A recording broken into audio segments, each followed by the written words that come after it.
handzakkie zo goed, drink ze nog steeds pram. Drink jou pram, drink jou titi.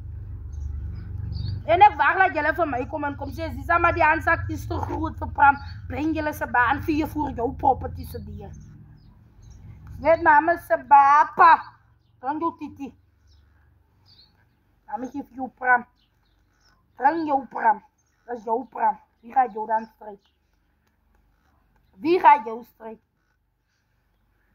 En dan gaan nog weer mensen zo, Zisa, maar die handzak is te groot en is ongezond, versiek, ongezond of de niet meer handzakje drinkt.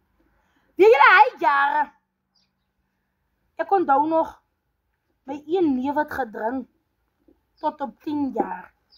Hij jaren, toen drink groot machine nog, pram. Kom kan mijn handzakje niet haar thee drinken. Drink jou thee. Drink jou thee. Ja.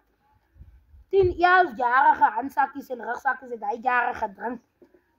Ja, ook kan mijn handzakje niet. Ik kan ook drinken tot 16 toe. Mama zei zo. Die gaat dat voor jou.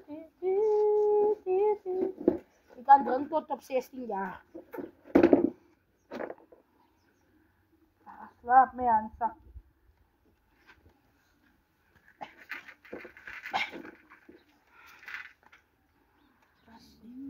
Nee, jij kan nou drinken tot op 16 jaar.